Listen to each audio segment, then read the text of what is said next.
AI to summarize, you've probably seen this before. It misses the point, it sounds generic, or it feels useful, but nothing actually sticks. Most people think that's the AI doing a bad job, but summaries don't fail because the AI is weak. They fail because you never decide what the summary is supposed to do. Summarizing isn't a one task. You are either trying to scan, decide, or understand, and each one needs a different kind of prompt. In this video, I'll show you how to set clear intentions in your prompts so you can regain control and get summaries that actually work. Before we talk about scan, decide, and understand, we need to talk about control.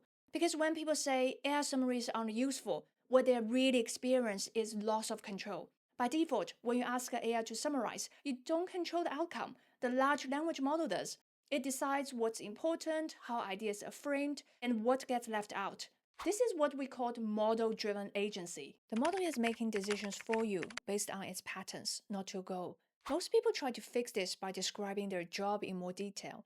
But more detail doesn't improve alignment. It just gives the model more signals to interpret. To regain control, you need constraints. That's where the guardrails comes in. Guardrails are conditions you define so the AI knows what context to work within. They are instructions that define boundaries instead of piling on more requirements. Now, there are many ways to get guardrails, but for summary, I like to use 4 of them: scope, depth, structure, and boundary. Here's what this looks like as a formula. First, scope. Define your target, what to include and what to focus on. Is it a specific angle or question you are addressing? Second, depth. Set your detail level. How much context you want and how deep to go. Do you need just the facts, brief explanations like a sentence per concept, or full context with examples? Third, structure. Choose your format. How the answer should be shaped and how the output is organized.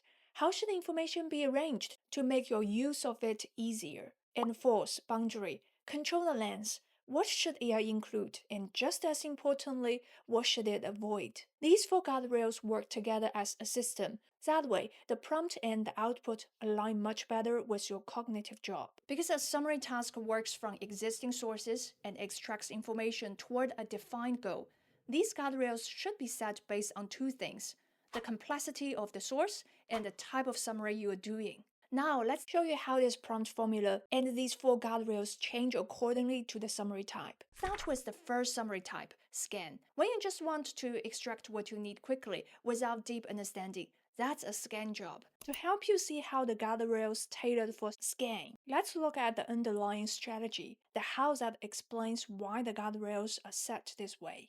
The strategy I want to introduce here is targeted extraction. This strategy is all about being focused, relevant, and scannable. This is a prompt you can see for a scan-type summary that reflects the logic of the target extraction strategy. Scope narrows to your exact question or mapping territory, no wandering into background or context you don't need right now. Depth stays minimal because scan is about recognizing what's relevant. One sentence or key fact is enough to decide if you need to dig deeper. Structure maximizes scannability through clear labels, visual hierarchy, so your eyes find what matters without reading everything. Boundary keeps it factual and direct from source because interpretation would slow you down and add uncertainty when you just need to locate information. Let's see how the prompt works across different scenarios, starting with question-based extraction. Imagine this: you're preparing for a meeting about why AI adoption isn't working.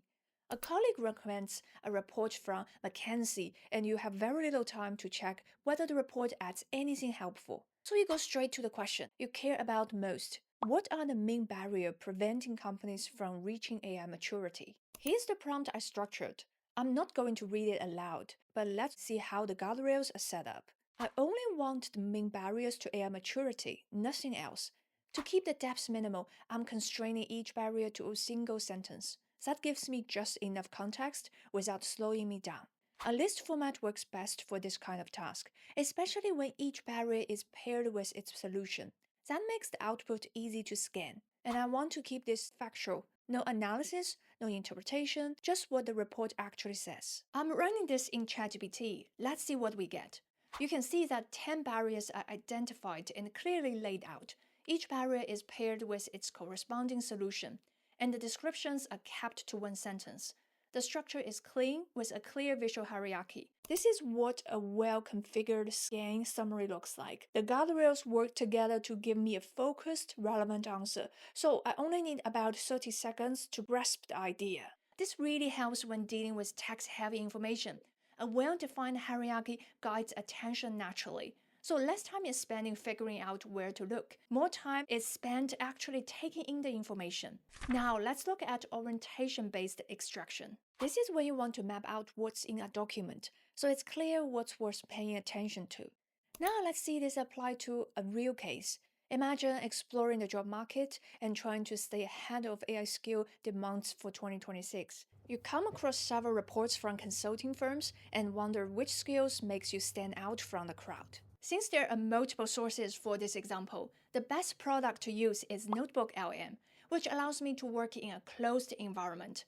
I made a video breaking down this tool if you want to understand how Notebook LM actually works, when to use it, and what truly makes it unique.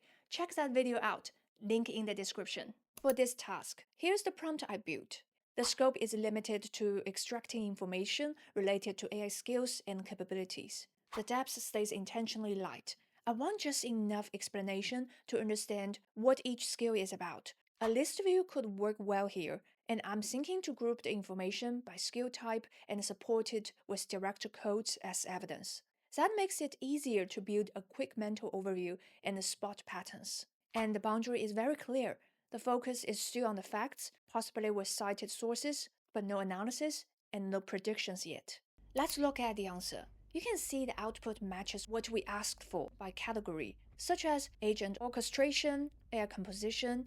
Each section has a skill title, followed by direct codes from the source documents with company citation in brackets. Similar statements are combined under the same heading. This kind of grouping helps the brain process information more easily. Instead of isolated statements, related ideas are placed together, which makes patterns stand out. The only frustrating part is the formatting. It is quite hard to scan. I really like Notebook LM. It's excellent for grounded extraction and cross-document research. But Notebook LM prioritizes traceability over layout, so its output render often flatten bullet points and a collapse structure, making it hard to scan quickly. So if you also think this is a problem, asking for a table format helps a lot with visual hierarchy. You can see how the layout guides the eyes more naturally and makes the information easier to read. At least that's been my experience. So this is how target extraction focuses attention on exactly what's needed. That could mean answering a specific question or mapping out a territory to see what's there. The key point is control over what gets pulled and what's organized, which makes it possible to find what matters faster. But here's what scanning doesn't do. It doesn't help with choosing. That's where the side comes in. When the goal is to compare options, evaluate trade-offs, or service patterns to support a decision, the job shifts to discovery.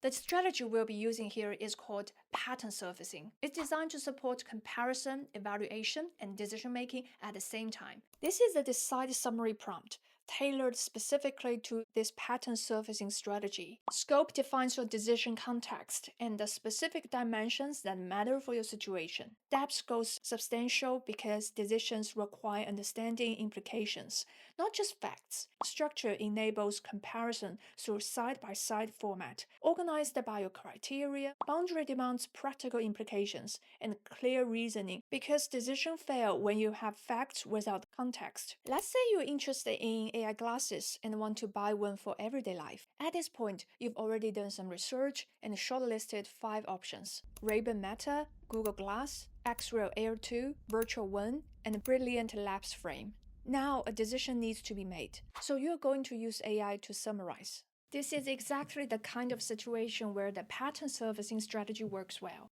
When you want an overview across different dimensions without having to manually stitch everything together yourself. And here's how we reflect our goal in the scope, depth, structure, boundary guardrails.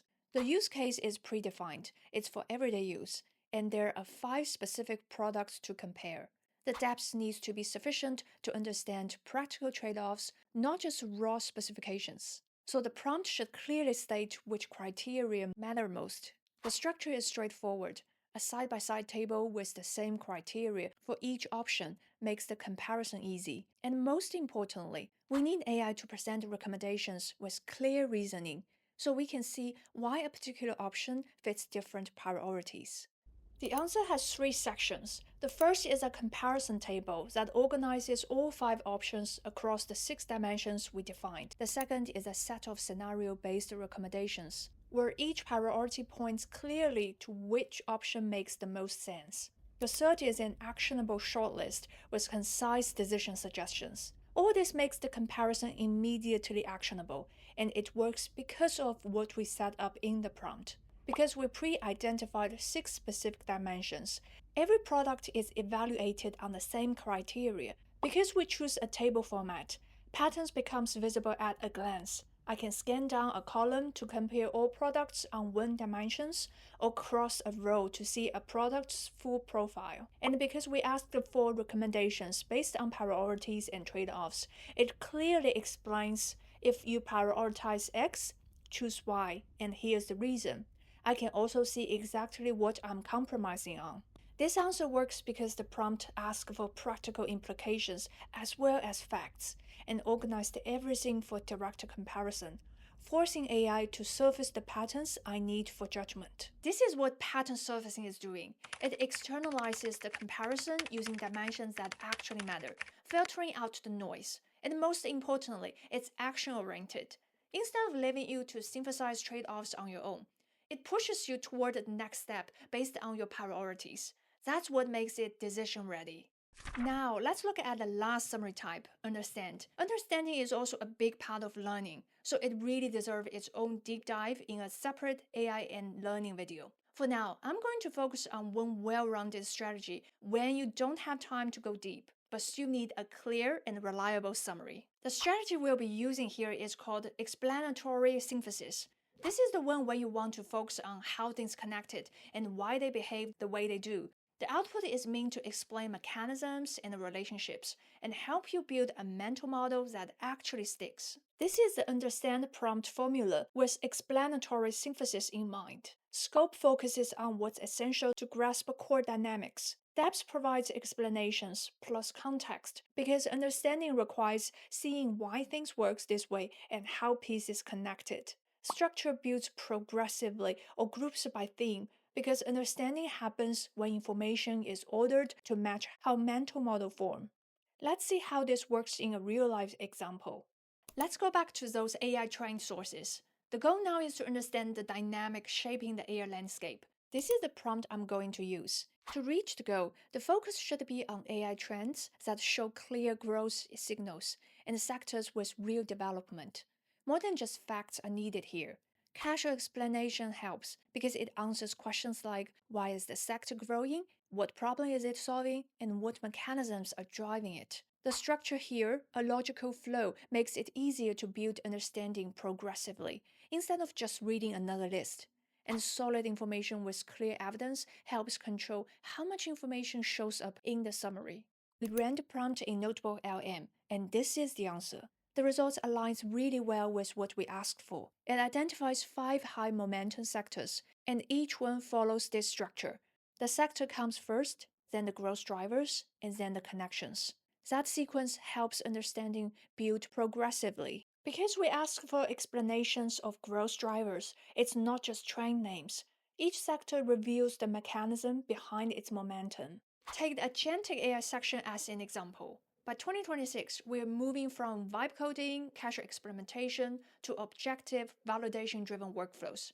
Companies are done with exploratory pilots. They want measurable impact. And as the technology becomes more accessible, building AI agents is turning into something many people can actually do. If you want to learn more about AI agent and how to build a reliable one, there's a dedicated AI agent playlist on my channel with more content coming. This is where the value of this kind of summary really shows up. When you read typical industry reports, you often get disconnected facts or catchphrases like agentic AI is hot or robotics is advancing. Your brain still has to do all the work of connecting those pieces together. And ideas don't stick until they're tied into something concrete or into a bigger picture. That's exactly what explanatory synthesis is doing here. It transforms scattered information into coherent understanding by revealing the connections that actually matter. Remember at the start, we talked about why AI summaries fail. They miss the point, they sound generic, and nothing sticks. That's because we often ask for a summary without being clear about what kind of thinking we actually need help with. Scan is for extraction. It's about finding what you need fast. Decide is for comparison. It helps you make choices with confidence. Understand is for comprehension. It's about building knowledge that actually lasts. Once that's clear, you know exactly which strategy to use and how to configure scope, depth, structure, and boundary to get what you actually need. At that point, you've moved from hoping the AI guesses right to take control of the output. And that's the difference between summaries that feels useful in the moment and summaries that actually solve your problem.